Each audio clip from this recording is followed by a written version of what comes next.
allow the two It's okay. It's okay. Off your mind. It's okay. Off your mind. Chai! Now wow, people wey suppose talk truth to power don off mic, and if we talk, na 500,000 they go sama us call am hate speech. But fear not, Mayegun don come. Him go torchlight every corner, nooks and cranny of all these bad people wey dey spoil our country.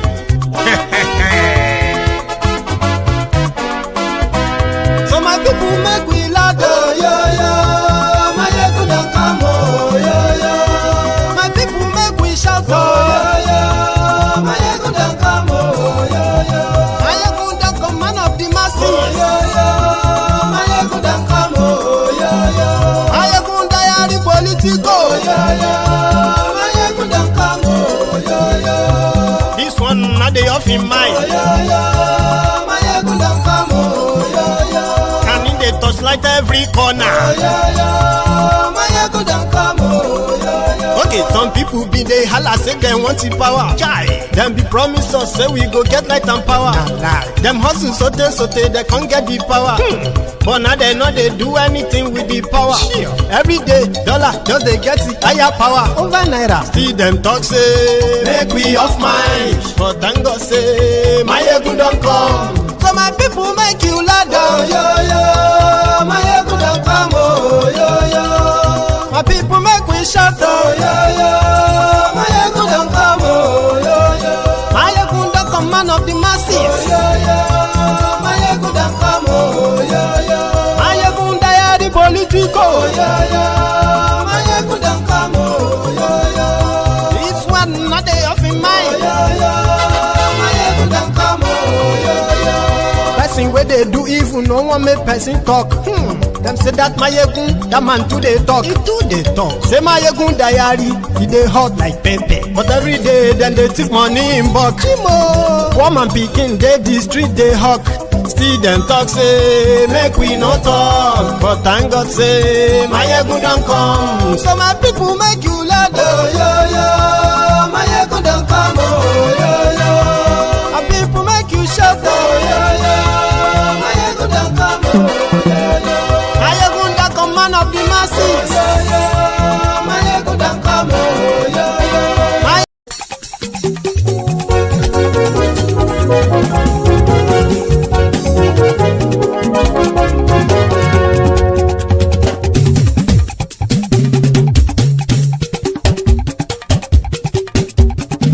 Mayegun làwa mọ̀ làmọ̀ tó dòdòdò. Mayegun diary ayé di number one. Mayegun làwa mọ̀ làmọ̀ tó dòdòdò. Mayegun diary ayé di number one. Mayegun ti dé o ọ̀rẹ́ ara yìí. Mayegun diary ayé di number one. Lórí Facebook, lórí YouTube. Mayegun diary ayé di number one. Gbogbo bó ṣe ń lọ ni Mayegun já wa sí. Mayegun diary ayé di number one. Àṣírí ọ̀jẹ̀lú kì í bò níbẹ̀ o. Mayegun diary ayé di number one. Bó bá ṣe eré àní Mayegun máa wí. Mayegun diary ayé di number one. Ó sì tún ṣe eré wàá gbọ́ níbẹ̀ o. Mayegun diary ayé di number one. Mayegun diary politico. Mayegun diary ayé di number one. Godfatherism kò sí lọ́rọ̀ Mayegun. Mayegun diary ayé di number one. Ẹ farabalẹ̀ sẹ́ o kẹgọ́rọ̀ lẹ́nu o. Mayegun diary ayé di number one. Àní Mayegun làwa mọ̀ tó dòdòdò. Mayegun diary ayé di number one.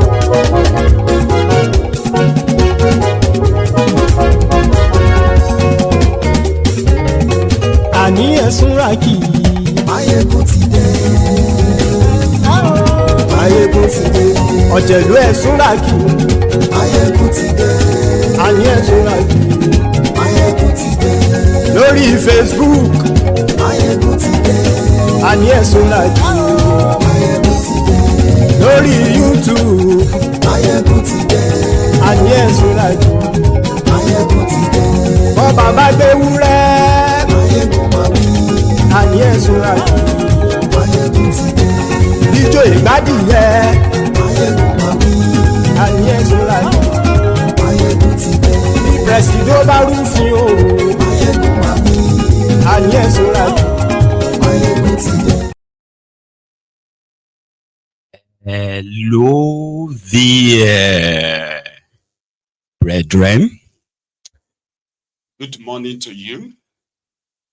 Good afternoon to you.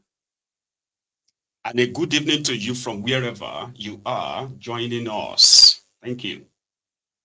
Please, after reading the caption of this broadcast, read the description as well, even though that doesn't really carry the whole story, but it gives you an idea of what this whole conversation is all about. After that, like the broadcast, yeah, at that point, it will be good for you to also share the broadcast. To invite your friends, your not so friendly friends, and tell them to join us. Máyégún today, Máyégún is live. Thank you very much, brethren. And you are welcome to the Temple of Truth. Again, sometimes people will say, oh yeah, you are a seer. How did you know that and all that? I'm like, no, come on. My own business is to get you interested in what is going on in that contraption, beyond the headlines, beyond the propagandas, beyond the lies, which is the propaganda, so that you can reflect on what you have access to know on Máyégún's Diary Political. And they do help. They do help by guiding you to understand the characters in charge of the Nigerian political space. Generally, people believe or are kind of like agreed that the worst of us are those who are ruling us. I use us here like in general term, because whatever they do, good or bad, in fact, good and bad, right, affects millions of people. And that makes it our business. And once you realize the characters that are parading the political space of Nigeria, including the characters that are making decisions for the country, at the same time, these characters are also those who represent the interest of the country. And what they have done so far has shown very much that, you know, they are the worst of us. Now, having known that, then we can go into understanding the consequences of their actions and their inactions by pointing out first their actions and their inactions. In a way, you are going to end up in the place that people like myself have been for a while, a place of stop trying to save this contraption. The best is to break it up. But you'll get there. I do not want to kill your enthusiasm or your optimism about this whole thing. But in reality, you can get to know that it's likely going to be effort in futility, hoping and hoping. Or maybe, just maybe something will happen once majority of you realizes where this is headed. And that is not where you wanted the whole journey to be. What do I mean by that? Once maybe the majority realizes these characters for whom they are, and that their words means absolute trash, nothing. And then you realize that if things continues like this and unabated, the end will be much, much catastrophic. So it's either you do something or you just follow the entire trajectory until you get to that situation and see those who survive and those who don't. The option or the choice will be yours.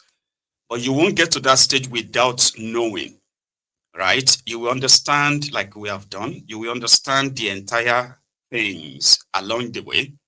So you will stop lying to yourselves so that whenever Nigeria arrive at that that tragic end as these guys are taking her, right? You are not going to feign ignorance then. It will completely be totally your own, either through your support, which is as an enabler. I don't like making it look like I'm speaking in parables round and round. So let's get down to it.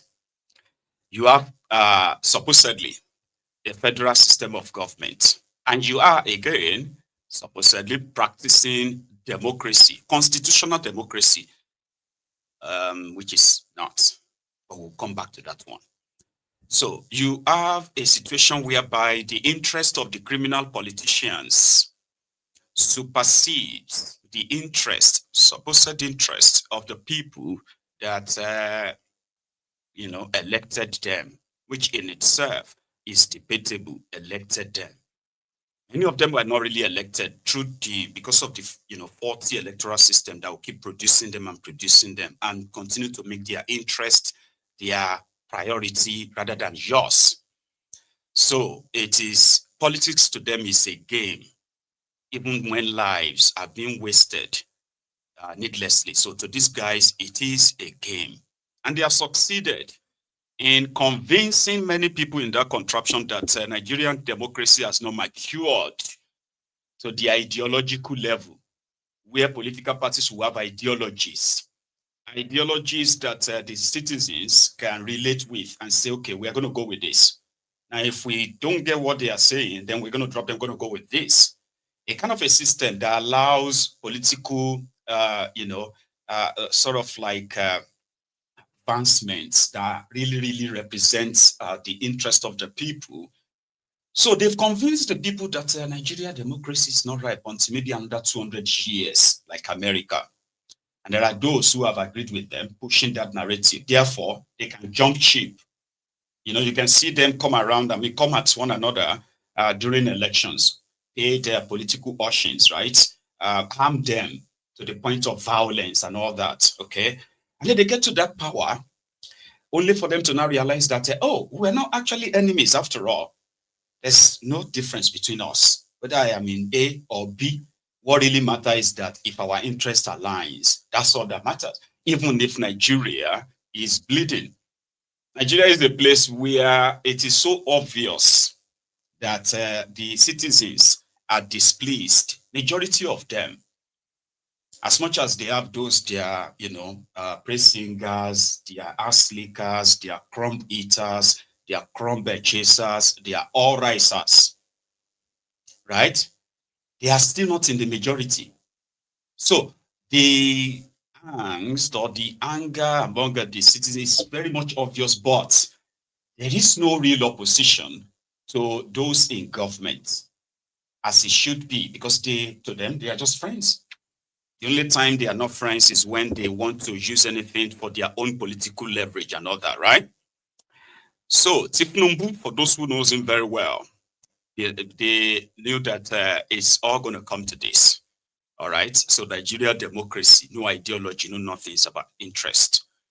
So the former ruling party, PDP, who also got to the zenith, the crescendo of their own power in 2007, and then 2011.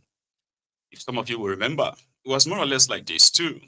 They were so power drunk enough that they were so confident that we will rule Nigeria for the next 50 years until they disagreed among themselves. So Tifnumbu is on that trajectory to make you believe that, is it my fault if the oppositions are destroying themselves and everybody is coming to come and join me to make me your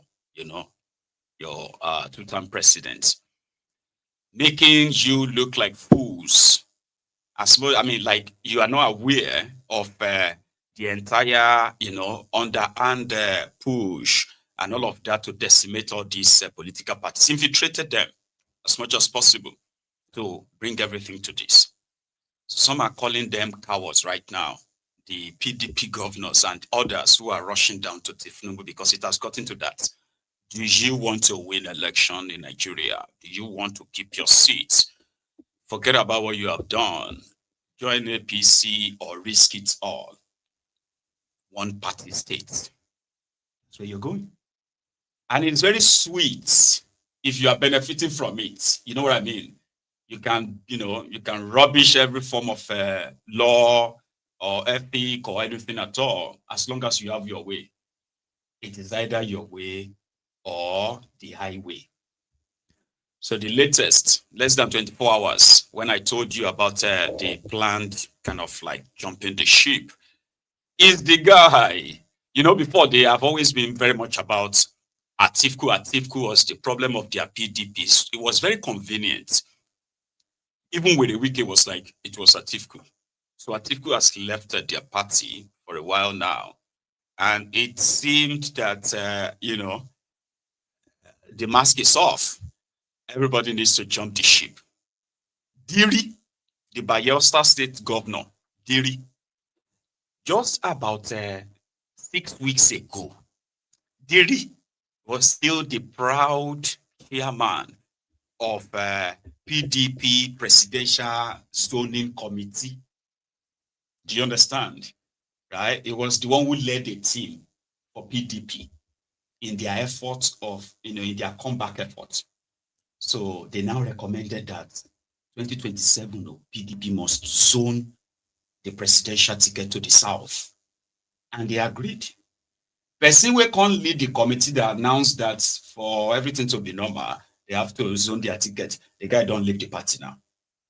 Do you want to know his reason? It's all the same. But it's because of my people, the people of Bayelsa, to enjoy the center, to and all that. So Tinubu is not using the election to get all these places right now. Without any election, without a gunshot, without anything to anybody said in public, right? The entire southern part of Nigeria is collapsing to APC, and that is going somewhere. So Diri, his own excuse or his reason. Let our states know, citizens of Bayelsa, that we represent as elected members of the State House of Assembly, as an executive council of the Bayelsa State. We represent our people and as our citizens. So as representatives of the people, we have been in this saddle for about 6 years ago.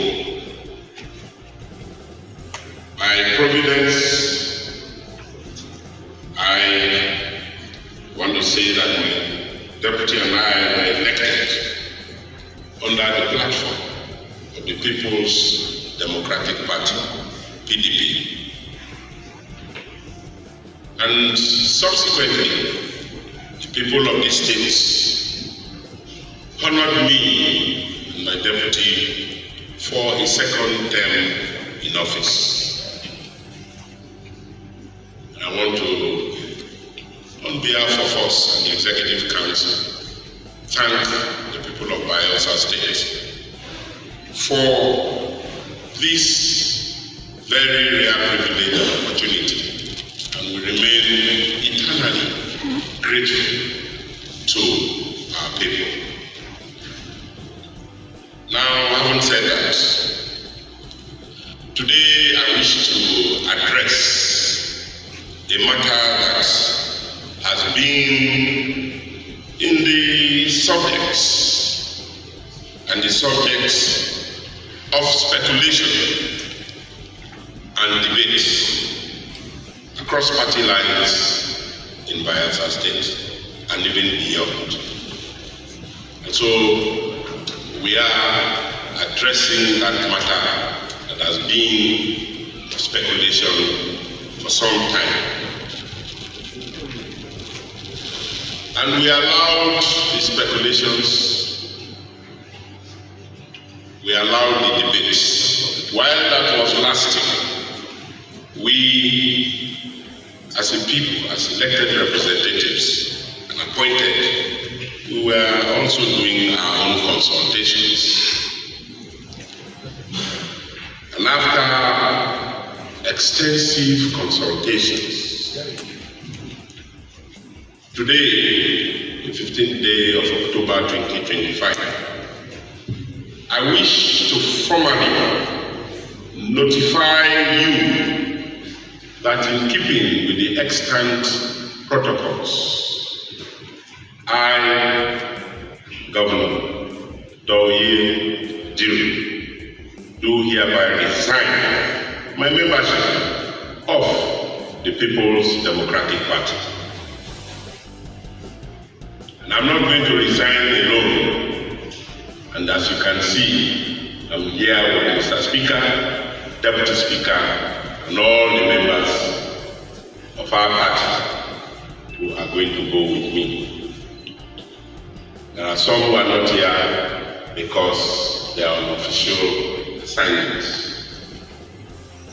And so today, I have formally resigned my membership of the People's Democratic Party for very obvious reasons. Grateful to all my friends and supporters who have stood by us and with us. And I want to thank all of you again and again. And together we will continue to build a strong and virile Bayelsa state. In the era, that said the governor of Bayelsa, which is Goodluck Ebele Jonathan's state. So meaning Bayelsa is now completely APC without any election. Just people switching, just like that. Do you know what I mean? Like, I don't even know how these politicians act. Let's be honest. If the reactions of people to the economic situation, right, is being put into consideration, there is no governor that will say, I am joining APC because my people said I should join because they love Tifnumbu and all that. Everybody knows why they are. And they also understand what they want this to look like. You understand it more too soon. Because you are going to have the Taraba governor. You're going to have the Plateau governor. You're going to have there's a chance of Zamfara governor.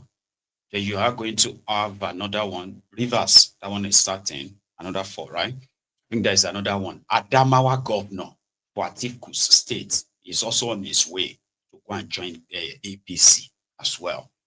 So in the next few weeks, we are going to see these 5 states turn to APC. So APC is going to have like 29 or 30 states or so, 30 governors, state assembly, national assembly, that kind of thing. All of this is to give you the impression that if you don't think Tifnumbu wins his second term, if you think he reads it, it is because you are not living in reality. The man don't finish work already before election even come at all. Because as you know that he has the power to choose your INEC chairman, same way he has the power to choose all the 36 states electoral officers. I hope you remember that. And all these 36 state electoral officers, by the sheer connection they share now, means if APC eventually have like 29 governors, that is 29 states that the result will come from. In their own, by their permutations. So that's the picture they wanted to see. And right now, people are like, how is he doing it? People are complaining. But look at all these governors, everybody is decamping to join him because he must be doing something right. You know what I mean now? The impression. So the first person to react to this is Seriake Dixon. Seriake Dixon is the past governor. I think it's was it immediate or civil? Okay, it was the immediate past governor of Bayelsa, and he's a senator now. So his reaction to this crashing of PDP or collapsing of the entire PDP in Bayelsa to APC, his first reaction. But in Nigeria, everyone is rushing to the ruling party. You don't even know what is pursuing them or what they are pursuing. Huh? You don't really know what they are pursuing or what is pursuing them. But whatever it is, belittles our democracy and endangers our multi-party democracy. I believe in a multi-party Nigeria. A plural Nigeria can only thrive on a plural democratic environment. As in this case, the governor consulted me several times to his credit. And I was not convinced because I didn't see any compelling reason for a second-term governor to defect. No reason.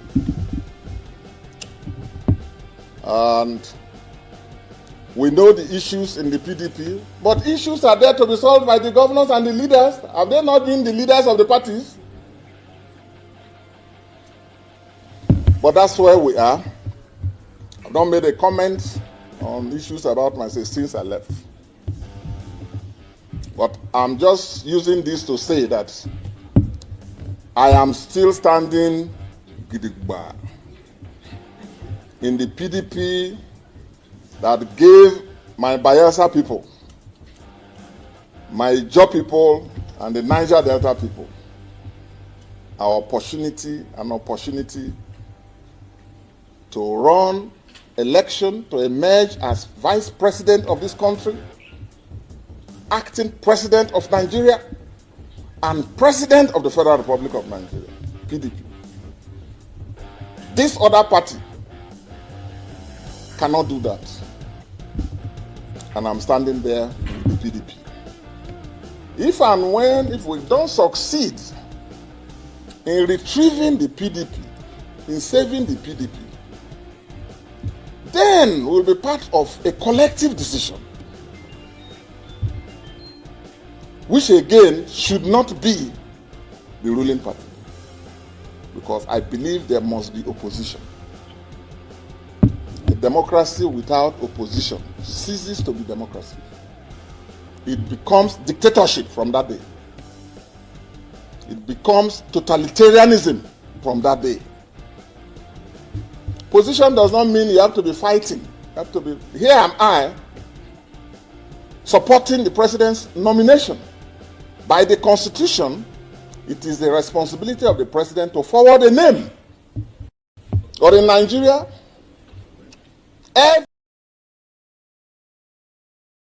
sorry about that. So Seriake Dixon might be standing alone. You are right.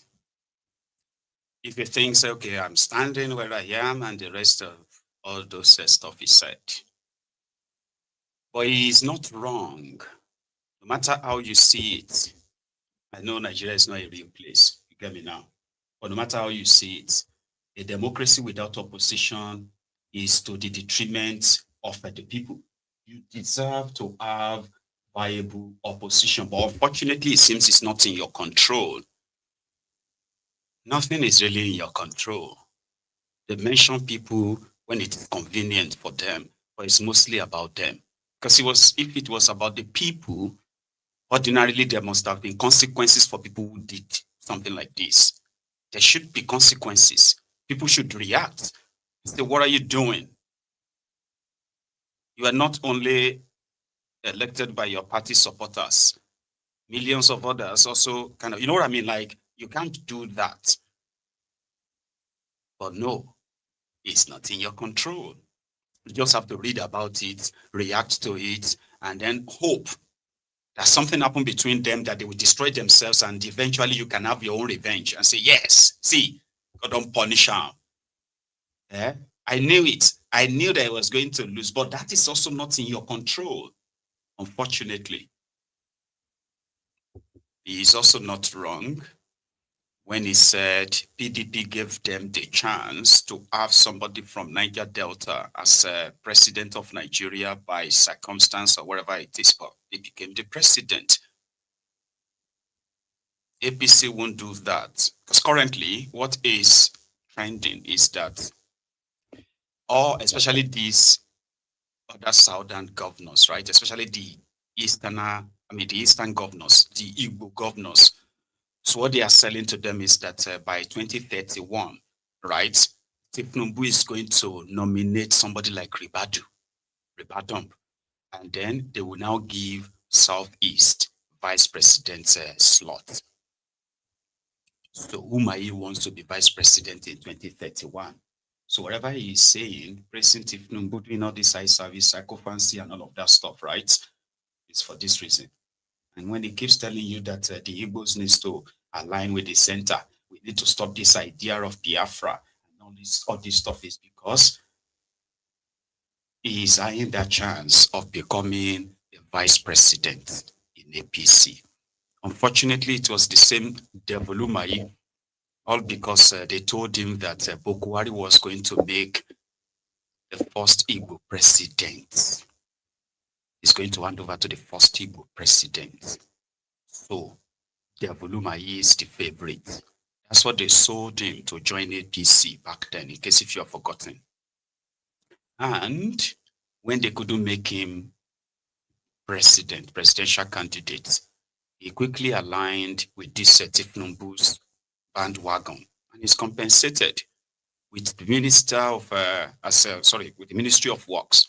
So right now, he's on the queue to become vice president in 2031 in APC. Hopeless Uzodimba is also being promised or like being told that he could become the vice president in 2031. So now that they have brought this new shining piece, Pitamba, so he is also on the queue to become vice president in 2031. That means during his second term. So these kind of promises are out there that makes people feel like, APC won't really want anything to do with the East per se, but they can dangle it in front of them. Again, it's just what is trending out there. Okay. But to PDP, there are those who believes that PDP is done for. That whatever you see of PDP right now is just the caricature of the old, just the name. Because they missed the opportunity in 2023 when it was supposedly after a Fulani Muslim northerner, which is Bokwari, about to finish 8 years. PDP should ordinarily have zoned their ticket to the south and specifically to the east for a reason. If they wanted to act like that, the National Party. And another thing is because since 1999, the eastern part of Nigeria remained so loyal in political news. They said eastern Nigeria remained so loyal to PDP. They've been voting PDP, and they have been punished for it, especially when the APC gained power. So, all that kind of talk. But PDP jettisoned all of that. Atiku and his gang got the ticket. The rest is history, according to this guy. And that is what are they benefiting that other states are not benefiting? Exactly. Okay, well, politically, when you belong to the ruling party, you have access to the president, you belong to the national caucus of the ruling party. Perhaps there could be some interpersonal relationships between the president and some of the governors within his party that sometimes could smoothen certain kind of relationship between states and the federal government. But that as an aside, before he talked about a connection to the center, he said something about the Southeast, Enugu specifically, being a very loyal and consistent support base for the PDP since 1998, and that at the end of the day, their voices were not heard. The party kind of disregarded the region, took the region for granted, and so that forms part of the reasons why he and some other people from that region are actually living into the ruling APC. And I think that for me is the most important reason why the PDP has lost influence, not just in the south, but across the southern part of this country. And in the prelude to the 2022 presidential primaries of the PDP, I had written extensively well circulated, well publicized opinion articles, where we cautioned the PDP against the idea of jettisoning zoning of the presidency to the south by 2023 by leaving open its contestation for the presidency because of the winnability factor, which saw Aqaba taking the ticket of the PDP. We had warned that if the PDP does not zone to the south, and specifically to the southeast, that the party was going to run into troubled waters and sink into oblivion in the post-Buhari era, and that seems to be happening.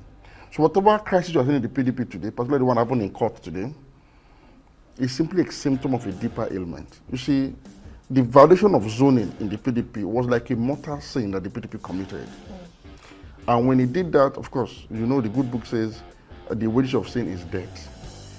The southern part of this country has been the most consistent support base for the PDP, especially when it fell from power in 2015. The southeast particularly was like the lifeblood, the oxygen that kept the PDP afloat. At a time that there was a strong agitation, 17 southern governors met in Aqaba to say, look, we want the presidency to shift to the south.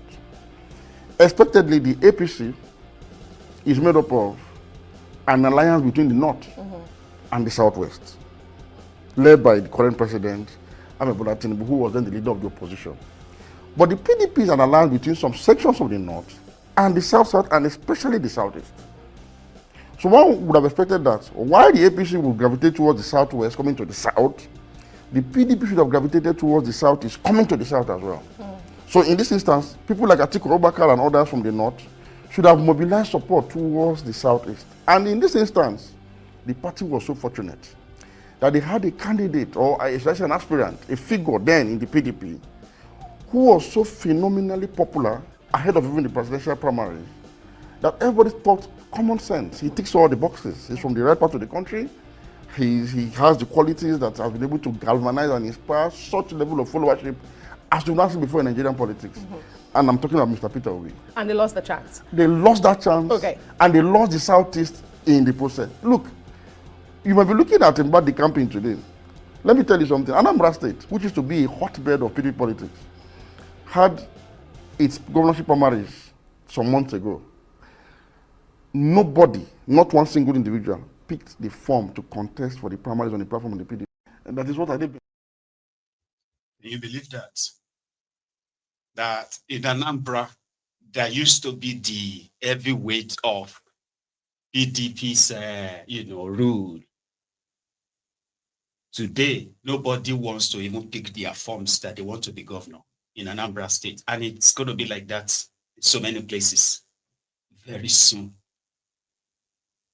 So the other guy behind all of this, especially mentioning Peter Obi in this instance, right,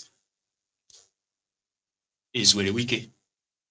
If you remember his own role, Wale Wike he even went as much as buying the Anambra PDP delegates. That the Anambra PDP delegate rejected Peter Obi because of money. Because Wale Wike told them that he cannot win. He cannot win. He can't win. Give it to me. Give it me. Give me to confront APC. Give me the power. Give me power. Remember? So that way Wike ended up being with APC, and he said he's been taking flaps from people.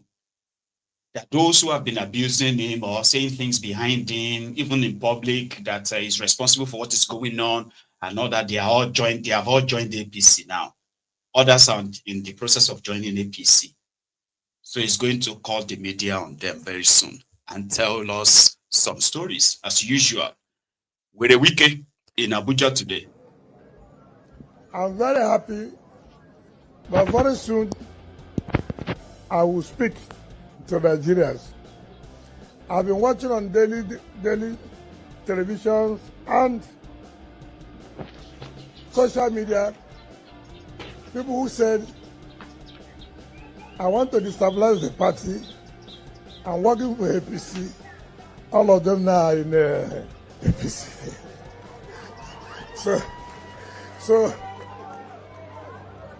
So, which means, if it is true, they should commend me for working for where they are heading to. So I should be commended for doing a good job for them. So, and I have told people that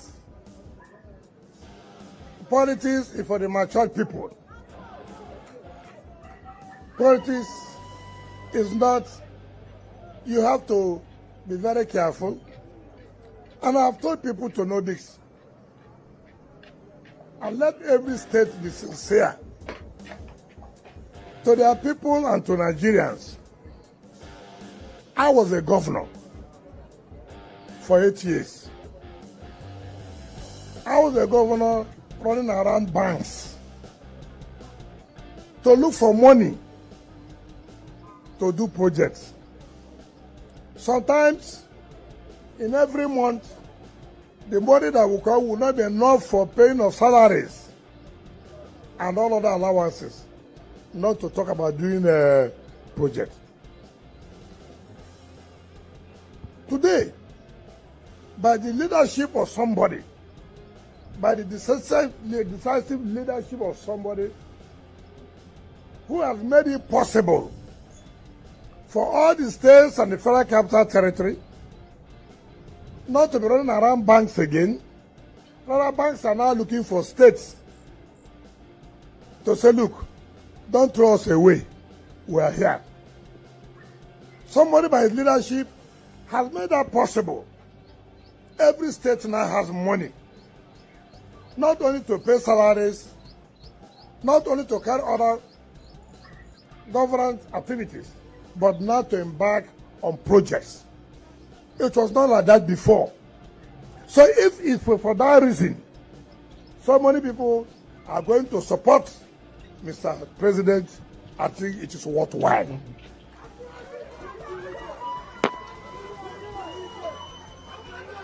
I mean, because I don't see how somebody makes it easy for you, makes governance easy for you. Now, no governor will talk about leaving debt for his successor, unlike what used to happen before. That is leadership of somebody. It was not possible. If Mr. President did not take that decisive leadership, decisive decision to say, look, this subsidy must come to an end. Today, most states wouldn't have been able to pay salaries. FCT would have been difficult. So it doesn't matter the party you belong to. The truth must be told. When you see good leadership, you say this is good leadership.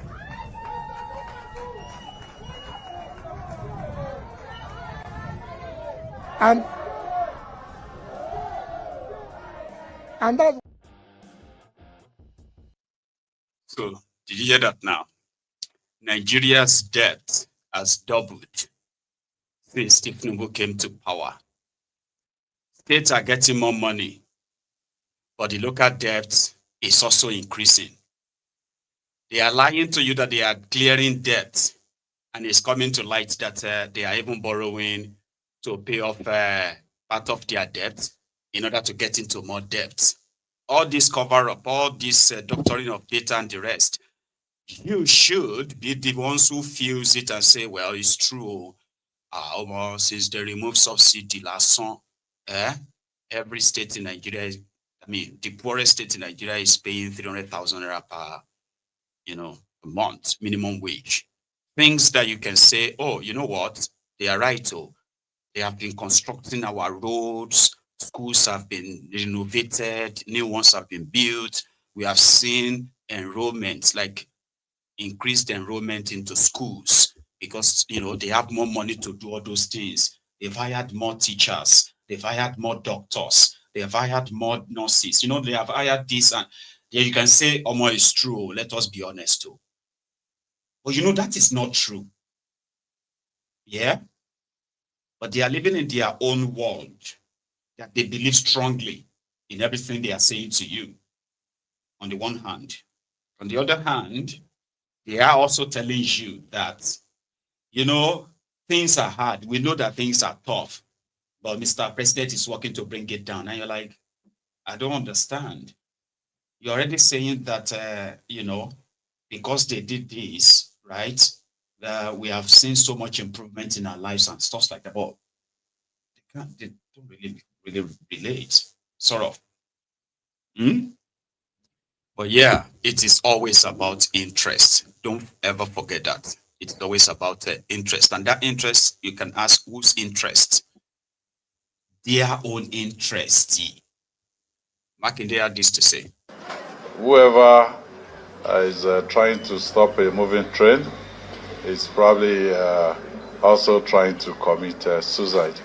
So my advice is please, no matter how highly placed, no matter what has transpired in the past, we don't want to see anyone dead. So please don't commit suicide. Governors defecting, senators defecting. I already addressed that. We're not concerned and we're not bothered because the ultimate decider here will be the Nigerian people. And the only time I'll be concerned, or the only time that we will be concerned as a party is when we see hunger defect from the ordinary people on the street and join APC. Then that's time we will be concerned. Whoever Information. There are willing hunger who are willing, there are hungers that are willing to defect. All it's going to take is just, which is the last part of the old defection. So there are poor people who are willing to collect their 2,000, 1,000. I think I picked one from, what do you call it? Was it from Enugu, right? When they were the camping and all of that stuff yesterday or so. So you get to see this guy. So Makinde happened to be one of the G-string governors. Those ones who were the PDP governors who revolted against Atiku as candidate of the party. But as it is, Ogwuanyi, the kerosene governor of Enugu, yeah, he has finally put on the infinity cap and dressed like this. And also Atoise, the Eastern billionaire, he is called. He himself is also like, so talking about the hunger defecting, there are people whose only loyalty is going to be bought with just a 2,000 naira, and that's a lot of money. And they have a lot of that to give out eventually. So in Edo State, while the Okweldoyo was addressing, a group of people in a room, so he made a declaration that if you are going to remain as a commissioner or political appointee in Edo State, from now on, coming to the state executive meetings, you must make sure you put on Tifnumbu's cap. Slowly but surely, you are going to get to that North Korea. Slowly but surely. And they will call others fascist.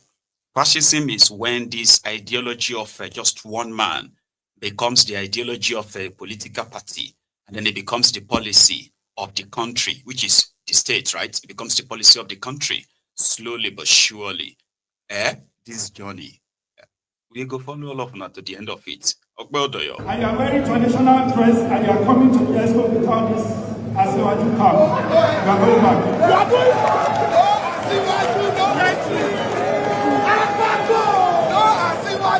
no entry.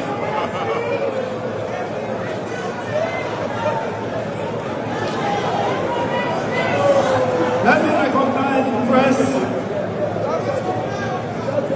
Let me welcome you to this. No Ashiwaju, no entry. If you're an executive in Edo State and you are going into any meeting, everybody must be seen to put on that cap. 2.5 million votes from Edo State is in the bag for Koolu, right? So we had the rumor of the ailment, the illness of the Minister of Finance. Okay. So this evening, the National Bureau of Statistics, which is the NBS, released the latest headlined inflation reduction. So according to them, Nigeria's inflation is now 2% below where it was in 2023. So a progress that they have attributed to Tifnumbu's great policies. So normally when inflation goes up like that, your money is devalued. When it comes down, you are expected to see improvements in the economy, your purchasing power, your money in your pocket, all that, right? So you're expected to see that. But according to them, like they have told you since it was officially at 33 or 34%, yeah? So, and it's down now to 18%. And a lot of you are still complaining and lamenting because, yeah, it is not kind of like effective. You are supposed to see it. You know what I mean now? There was a time in this country when that inflation went up in here, not as much as 10%, oh, no. Inflation in the UK. And you went to the shop there to buy something. And then you see a pack of apples, 6 apples, right? In a park like that. And then it is £3 or £3.50. And you're like, no, these are not exotic apples. This used to be £1.79 or £1.80. Why is it £3.50 or £3.29? So inflation, no. When was the last time you got it for that price? So, well, I still got it for like last year. So I know inflation has affected it too. Here you get. So then you go back again and it's like they are not doing promo. Like it is now £2.50. Not that it's going to go back to £1.79. I'm not saying that. Some did go back, by the way, or some do go back. However, when it goes to £3.50 and it comes down to £2.50, all right, you can easily attribute that to, oh, the inflation has come down, so things are beginning to, but there is still inflation. What that means is that the value of your currency, the value of money, your purchasing power, the money in your pocket, what can it get you from the shelf?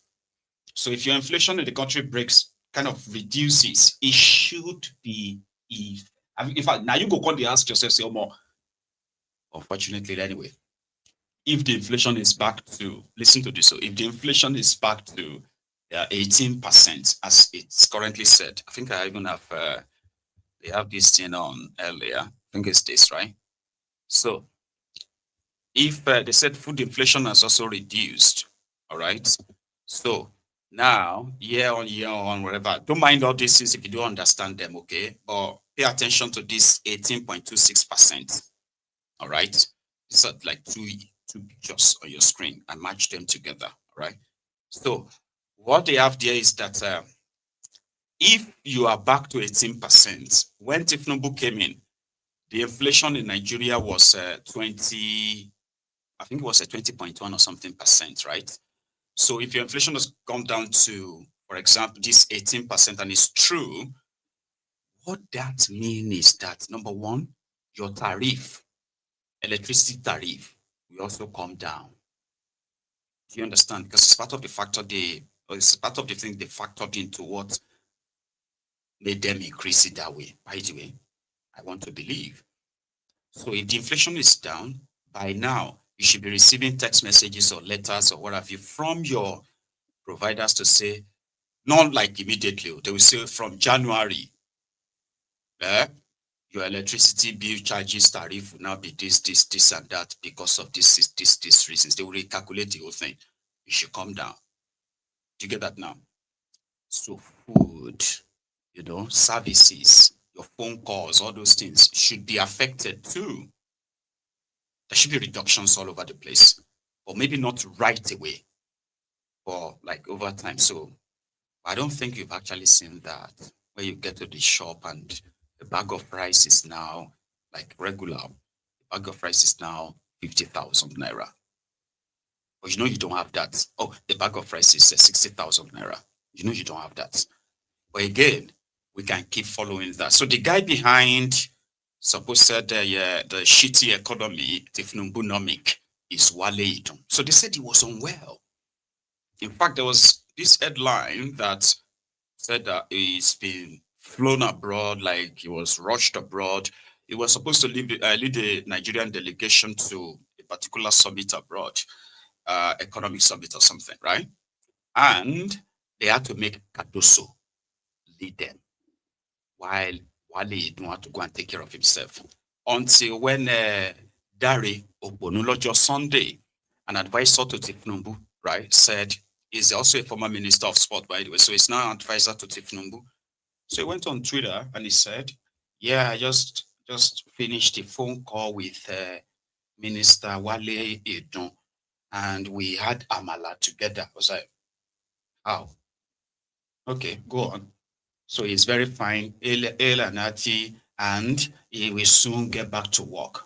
Okay, but how did you have an Amala with him on the phone that you just finished bowls of Amala? Like, anyway. So the next thing that followed was that because they wanted to deny that he's at home, he's not anywhere. So 24 hours later, they come back and said, "Oh yeah, well, he's been taken to abroad. He's been taken to London." Now, we don't know this undated video when it was actually recorded. I didn't have the time to actually look up the gallery that he went to, an art gallery in London. So their reason was that they wanted to show to us that proof of life, that Wale Edun is fine. Like, if somebody rushed to hospital in London, right, he would have the chance of visiting an art gallery. Anyway, I don't wish him anything bad, though, other than wish him what he wishes on you, the rest of us. But this was Wale Edun. Nice to meet you, sir. Nice to meet you. Wonderful. Look at this amazing collection here. Yes, very much so. I've got a few days off rest, but can't stay on top of the house, so Yes. coming to enjoy this beautiful exhibition. Thank I you. understand it's on just for a few days. Yes, that's And, right. Feast should- your eye and your soul. Thank you very much, exactly. And I'm happy to see Nigerian artists on display, Yes. telling their story to the world, and especially our young artists in particular. So it's a real pleasure to be here, and thank you for all that you're doing. Wonderful. We're also happy that we support Nigerian artists as well in our galleries. So yes, Where we are do. your galleries? We're in Cape Town. Okay. Just one gallery in Cape Town. Yes. Good. So, and we're so happy to be your neighbour here. Yes, we are. We feel worked very- together. We collaborated together before in the past. So Yes, that's this right. was So this is a very is happy lovely. coincidence. Isn't it just? We were so happy Well, to see each other. it continues to be a time for African art, time for Africa. Yes. So, It's time to show the world our Obviously, incredible obviously. sources of and talent. I think the world is interested more and more. They had to prove to us that he's fine. Here you get. I'm going to London to come and rest and for a few days. So my people now said that your gallery is just around the corner, and I should come around to come. Maybe not like that, but you know what I mean. Like, he's like out of breath almost every second of every word, holding it in, trying to talk like, you know what, so why not take a rest in Lagos? Why not take a rest somewhere relaxing in Abuja? Why not take a rest somewhere, in Borno, the peaceful Borno? It's not really like hustling and buzzing like the cities, right? If you want somewhere quiet, why not take a rest in Akwa Ibom or, in this safe Nigeria? Why London? London is busy. London is busy with like the traffic, the noise, the cars, the bikes, God, man. You're not there to rest. You're there for medical, but you can actually have that same medical treatment there in Nigeria. Their own excuse is that, oh yeah, you know, their doctors is abroad. So that's why they always have to come abroad. I shall no one hear story say anybody die. I go come they try, come they gaslight me, say make I show empathy. Let us respect the dead. Is that any problem here? Because of the millet, because now all of us could die. People get sick. Nobody, we are all mortals. You are going to get sick. You are going to get well. You're going to get sick again. You will get well. Sometimes you get sick again. You will not get well fully. And you get fall sick again. And then you are not like getting well anymore. And then in that process, you will come be like, say, oh, more. That's a type don't reach you. And it doesn't have anything to do with age. So why are they always obsessed with the state of their health going into public service? You're going to die. I'm going to die. Everybody's going to die. So why is that something that they now make much like, you know, because they want to die and still be respected, that they die abroad, and you should feel sorry for them, even though if you are lucky, you die in one of these poorly equipped hospitals in the hands of some of these ill-paid, poorly paid medical staff, right? A place where, you know, the death is not going to come like soothing and palming and like, you know, they would die with a misuse, massaging their hands, massaging their legs, cleaning them up in a very serene, beautiful, comfy place with your money. So when they fail to do what is right, when they open the floodgates of thieves to access the public fund, which they themselves are part of, right? And then they die in London, die in India. They want you to feel empathy. You know, don't mock the dead. Let us all say, I'm a new problem, man. That's a new problem here, because you can't actually control how people will react then. He could have his medical checkup in Nigeria. You know, people are actually building hospitals in Nigeria, private hospitals, like standard, the same one that these guys are traveling abroad for. But they just don't trust that system. They don't believe in that country. They would never believe in Nigeria until something happens that will probably make them do. And I don't think there will be anything that will make them believe in Nigeria. There is no medical care. I discovered that myself. Maybe not in large scale. Sure, you get. There is no medical care. There is no specialist. There is no, I don't know, medical field, wherever it is, that these guys are accessing abroad. That is not in Nigeria. And they also know themselves. Because why? Most of those things, they will say they are in collaboration with their foreign partners, but they are in Nigeria. Sure, you get. But these folks won't use it because it's not going to be their money. Even if they use that of Nigeria as well, replicate it in Nigeria. Right? I don't know why that is so difficult, but no, sorry. I think I do. I know why it is so difficult. You can't create something from nothing.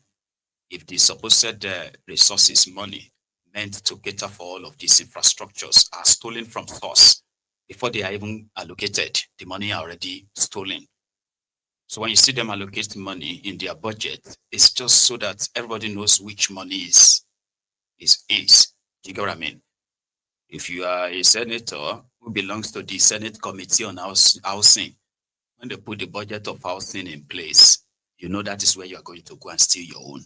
Because you are part of those who padded the budget to put the budget in.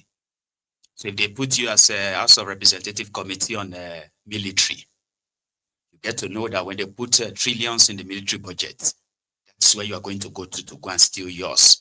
So at the end of the day, the money is stolen from source. The one distributed is also stolen before they get to where they are supposed to be used, right? So at the end of the day, nobody gets anything. And if you manage to get something, it's just going to be the fraction of what you truly deserve if the resources have not been tampered with by these rogues. There are these suckers, like, you know, and there are so many. That's the bubble. They are all living in the bubble right now. There is so much money. Tinubu has made them so much money. Bubble. Therefore, they are becoming very much greedier and greedier and greedier. And in the process as well, they have now grown, is it called apathetic or something? When they don't have empathy anymore. They have become like so distant to reality. And that's why every little thing triggers them, threatens them, because they always believe that if this thing stops going this way, they hate to go back to who they truly are. So therefore, they put the whole pressure on you. So if they see anything that is likely going to trigger you to alter that, you are considered as enemies, not as an opposition. You get that now? So they have become so greedier and greedier. So by the time everybody will realize that they are living in that bubble, there's actually no real money that they are spending other than just the public fund that they are looting. At that point, boom. The fallout is what some of us are also waiting for. There are many things that will lead to that fallout. But here is some of them. So when they die abroad, maybe unlike the Kenyans, right? There's the former Prime Minister of Kenya, Raila Odinga, who died in India yesterday. He's been in India politics for a while. Reila Odinga. He's a very popular guy, by the way. An old man. He died at the age of 80. And he's known to always have been visiting India and few other places for his medical care. That he will leave Kenya, travel to these countries, get his medical care, and then return back to the country to the rousing welcome party from his supporters. So when he died, it's kind of a different thing, because in Kenya, they are almost as divided. The policies of division that has taken over Nigeria is very much prevalent in Kenya too. And it is believed to some extent that the reasons why Kenya has not fallen into political crisis, a very big one, is because of his influence. And now his demise could create a big vacuum that could throw the country into a turmoil. There's so many permutations, by the way. If you have been following the development in Kenya, their president, Ruto, announced the passing of Odinga in the Kenya, in Indian hospital. Watch this. Fellow citizens, it is with deep sorrow that I inform the nation of the passing on of the Right Honorable Raila Odinga, our former Prime Minister, Kenya's foremost statesman, and one of Africa's greatest sons.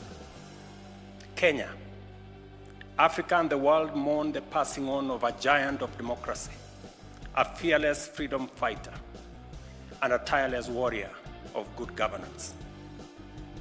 Raila Odinga's name will forever be etched in the story of our republic, a story of struggle, sacrifice, courage, rule of law, hope, and of our pursuit for excellence.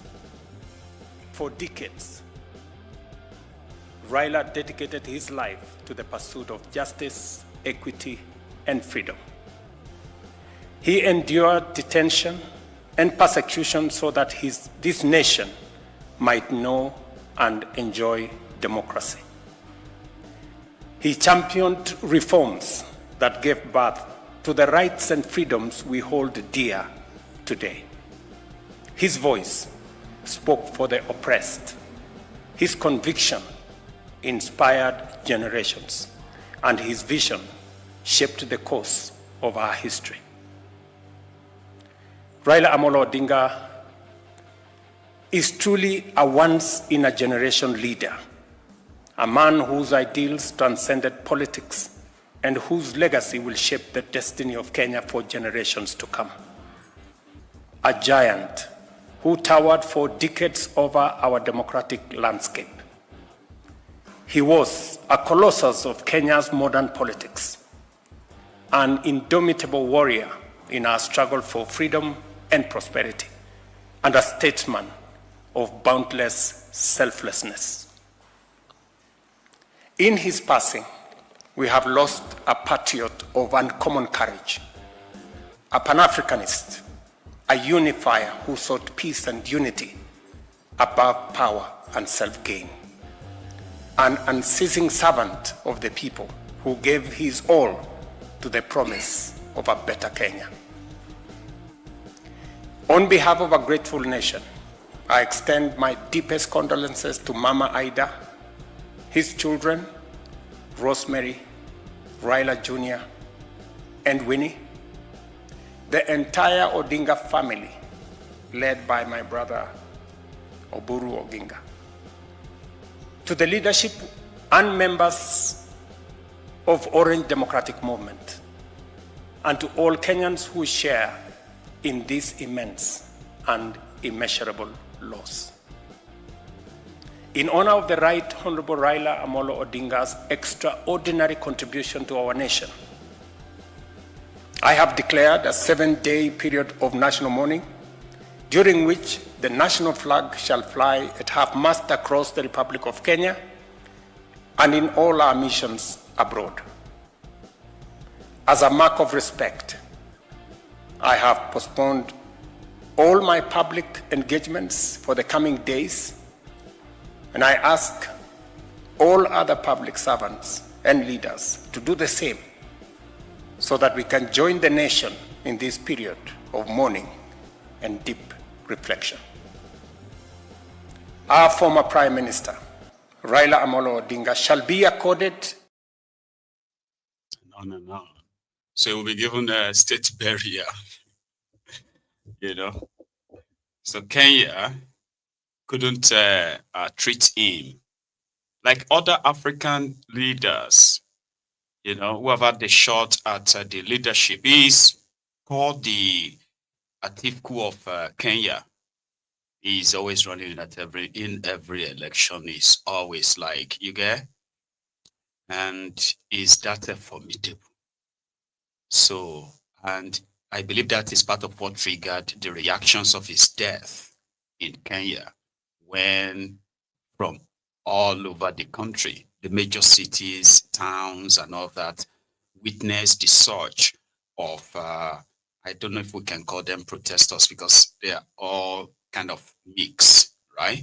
So there are others who are marching, and it is believed that they are marching in his honor after hearing about his death. Then in the process, there are others who are marching who became violent, started throwing stones, and they were calling Ruto must go, Ruto must go. But in it all, right, I've got a few clips matched together from the reactions from Kenya. So if you are still here with us, please take a moment, okay, and like the broadcast if you haven't already, right? So let's go to their streets in Kenya after the announcement of the passing on of their former Prime Minister Reila Odinga, the age of 80. To tell you, sorry. That first part of the clip is believed, unconfirmed though, right? It's believed to be the last kind of like a hospital visit. It's undated. So it's currently being, you know, shared as the last moments before his death, when he was taking a walk, you know, by the hospital's corridor. And there are others who said that, no, it's not a recent one. Others were like, no, that's not him. But because it's part of what, it's because the video is part of the conversation around his death. So I make it the first part, all right? And everything gets that followed, including the entourage of Ruto himself, when he was rushing back to the government house, believed to be when he heard the news, I think, before that broadcast, right? All reactions in this 5 minutes clip. Please watch.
hawana wamona wanakuibia vizuri.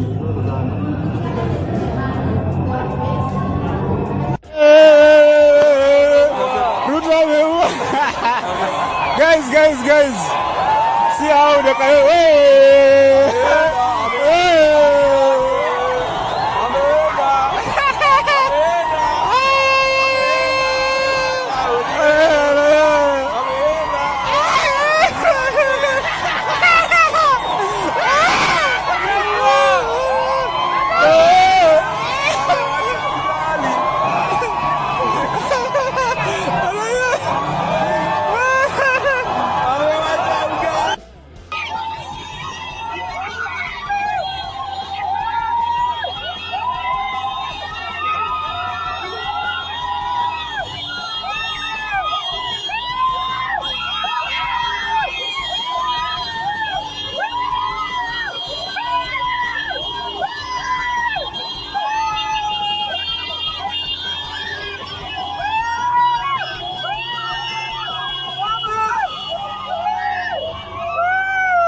Arĩa maima thĩinĩ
So that's from Kenya. And I think it is very much ongoing, right? Those who are his supporters, who are like, sad that he's gone. And then others who believe that, who are celebrating that he's gone. Because to them is the last stumbling block before they will break the barrier of the establishment in Kenya, especially the Gen Z. So it's kind of like mixed, observing from far, so far. All right. But yeah, that is in Kenya. In Nigeria, where we're going to stop quickly, is going to be River State, where a CCTV camera captured the moment. Very horrific moment. I don't know if I should even show you, right? But you are advised about it, okay?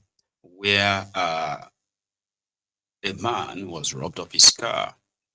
and it was captured on camera. So I'm helping them to raise awareness just in case, if you by any chance recognize any of the assailants, right? Now watch this. And give me the for the back. So what? Why the camera? Man, where that camera will go? When this guy there, when this guy there, I go see camera will go pass like this. Call you back. And you didn't attack us since. See the camera. See the camera. We don't pass you. As soon as enter, immediately close door. Now then come back again. See, come back. So where I go picture the plate number of this car. The plate picture. But they will waste time here. They waste time,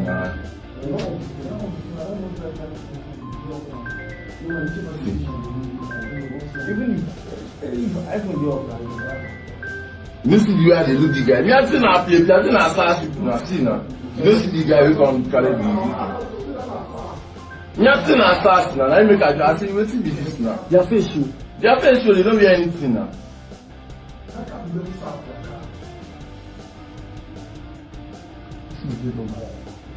We'll come carry fire collect them tomorrow. We'll carry fire collect them. We'll take them.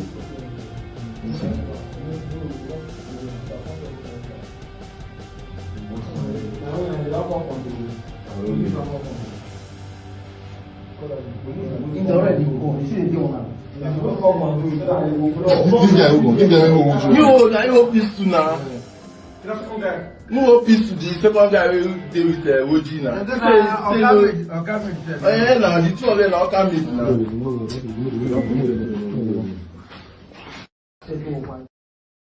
So that happened somewhere called Alaka here in Port Harcourt. So to those of you who know Port Harcourt very well, so some will say, that's not new. You know, in Port Harcourt you have to be smart. In this place you need to be. Why do you need to be smart with your own property? Like carjacking is a serious thing, right? Fair enough, they were not armed. Okay, they were not sort of like injured or so, but it is also the reflection of a failed security sort of like a system. If people could be that confident enough to go and I carjack without covering their faces and the rest of that, so calm enough that they did all of that just within a minute. And they went. You know, so that happened. So be careful out there, as they would normally advise you, you know. Be careful. Because I remember one time, right? Because when I go out, right, I still do, by the way. So I will put on my camera, go live on Facebook, okay? So that I could just show people around without saying anything. So there was one night I was coming back from the office. So I was live. And then after leaving the motorway and all that, so I got into the streets, you know, and I bet somebody who was just watching started observing. And at the point, that person commented and asked that, then these people left their cars on the road. Like, they are not even afraid that people will steal their mirrors or even break their car and steal their car stereo and all of that. I was like, I understand what you're saying, right? People break into people's cars here. So that's why you are mostly advised, number one, don't leave valuables in your car, because anyone who is a junkie or anything could break into your car thinking something valuable that they could just take and, you know, could sell on. Then we have a group of Europeans, even like British as well, who are like carjacking ring. But this is a country where you have the record of many of those rings that they've been like cracked and arrested. So it's not you have to be sophisticated. You must belong to a gang that is like carjacking, you know, see somebody's car where it's parked and steal it, put it on the, maybe on the container or something. So Romania or anywhere. Here you get. So you can't just be like a petty thief that's just comes to the UK and then you see all these parked cars on the streets and you started stealing the mirrors, who are you going to sell them to? Or you start removing the car stereo and all of that stuff. There's a chance you'll be caught, not just by the street cameras, right? Security cameras. People could have CCTV in their homes. So if you do that, maybe successfully for a week, you are not going to do it successfully for a month. Like if you become so like, hey, see all these cars, hey, this is now markets now, if I come out. So somebody who felt like, is it that that place is that safe? Well, it is moderately safe. And if you are from Nigeria, well, you agree with me that no, Baba, it is not moderately. It is better than safe. The fact that you could walk out anytime, any day, anytime. When I say anytime, anytime, and you'll not be harassed by those who are supposed to be protecting you, like the police. That will not even dress like policemen. They will not drive they will not drive normal police vehicles. They will drive all these unmarked cars, dressed like common criminals with guns, and they could waylay you. And there you are, wondering if they are kidnappers, if they are SARS, or if they are armed robbers. So that's Nigeria. That's not normal. Do you get me now? It's not. There are so many things that are pretty much not normal, if you come to think of it, right? But let's leave that and check on Koolu. Koolu is currently in Rome, I bet you know. So he was spotted there today in suit, attending what they call the Aqaba meeting on anti-terrorism. You know, he went to Rome 2 days ago. So I think today was the time to go and talk about terrorism, insecurity in Nigeria. For somebody we just released hardened criminals, drug dealers, kidnappers, murderers in the state pardon, right? Here, Koolu.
What did you notice? Even Koolu feels safer in Italy. I think it feels safer outside Nigeria. You know, in Nigeria is when you're going to see Koolu with the military, the police, the DSS, the NIA, the DIA, the EFCC, the ICPC, the NJC, the governors, the ministers, their PAs, and you're going to get like about 200 vehicles, and they will shot everywhere because it doesn't feel safe in the country that is their leader. Have you ever imagined why? Like, before they become your president, right? They are usually okay around you. I don't know, but they feel safer outside Nigeria. They don't need more than maybe 3-4 cars. And they can be in traffic with everyone. Yeah, except on special occasion, like if that country is hosting, like the world leaders, like they are holding something that a lot of countries will come in and their leaders, so they will begin to put, plan in place, rules that will be shot. But for somebody like Koolu, it's very okay with 4 cars, and then 2 dispatch riders. Because he doesn't feel like anybody's going to want to do him anything in Europe or America or anywhere. The irony of leadership, if you ask me. I will leave it at that. So thank you very much for your time. I intend to have a very short one tonight.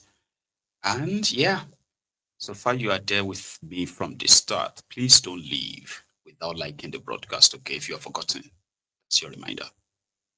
And yeah, there is a bit of an update I should add. I could probably still work on that tomorrow. It is the countdown to the mass protest for the release of Mazi Nnamdi Kanu, something that is already out there.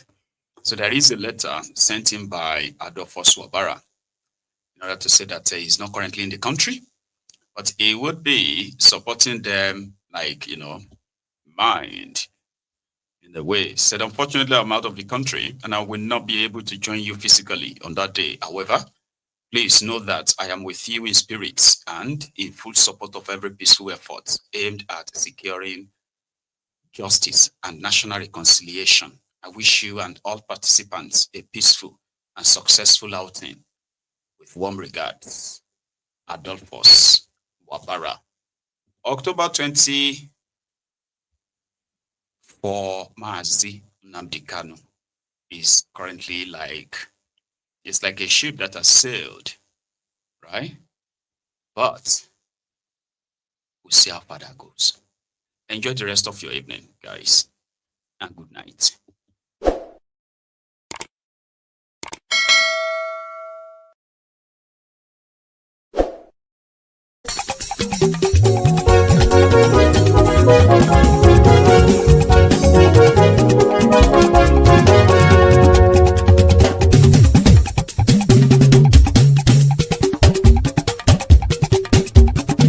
Mayegun làwa mọ̀ làmọ̀ tó dòdòdò. Mayegun dayari Mayebi number 1. Mayegun làwa mọ̀ làmọ̀ tó dòdòdò. Mayegun dayari Mayebi number 1. Mayegun ti dé o ọ̀rẹ́ ara ìlú. Mayegun dayari Mayebi number 1. Lórí Facebook, lórí YouTube. Mayegun dayari Mayebi number 1. Gbogbo bó ṣe ń lọ ni Mayegun já wa sí. Mayegun dayari Mayebi number 1. Àṣírí ọ̀jẹ̀lú kì í bò níbẹ̀ o.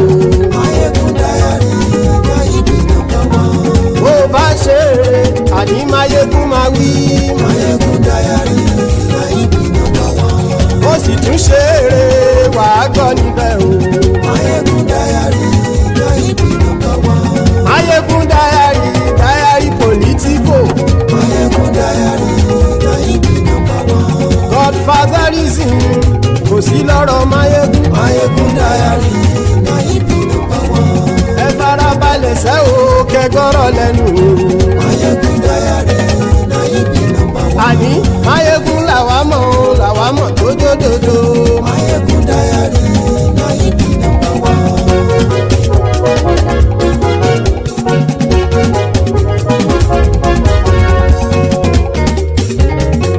Àní ẹ̀sùn ràkì. Mayegun ti dé. Mayegun ti dé. Ọ̀jẹ̀lú ẹ̀sùn ràkì. Mayegun ti dé. Àní ẹ̀sùn ràkì. Mayegun ti dé. Lórí Facebook. Mayegun ti dé. Àní ẹ̀sùn ràkì. Mayegun ti dé. Lórí YouTube. Mayegun ti dé. Àní ẹ̀sùn ràkì. Mayegun ti dé. Bọ́ bàbá gbé wúrẹ́. Mayegun máa wí. Àní ẹ̀sùn ràkì. Mayegun ti dé. Ijó ìgbádìyẹ. Mayegun máa wí. Àní ẹ̀sùn ràkì. Mayegun ti dé. Bí pẹ̀sìdó bá rúfin o. Mayegun máa wí. Àní ẹ̀sùn ràkì. Mayegun ti dé. Bí gómìnà kówó jẹ. Mayegun máa wí. Àní ẹ̀sùn ràkì. Mayegun ti dé. Ọlọ́pàá tí ń darí bá. Mayegun máa wí. Àní ẹ̀sùn ràkì. Mayegun ti dé. Aṣòfin tí ń rúfin o. Mayegun máa wí. Àní ẹ̀sùn ràkì. Mayegun ti dé. Òpùrọ́ olóṣèlú. Mayegun máa wí. ẹ̀ súnra kì. Máyégún ti dé. Ọ̀jẹ̀lú ẹ̀ súnra kì. Máyégún ti dé. Àní ẹ̀ súnra kì. Máyégún ti dé.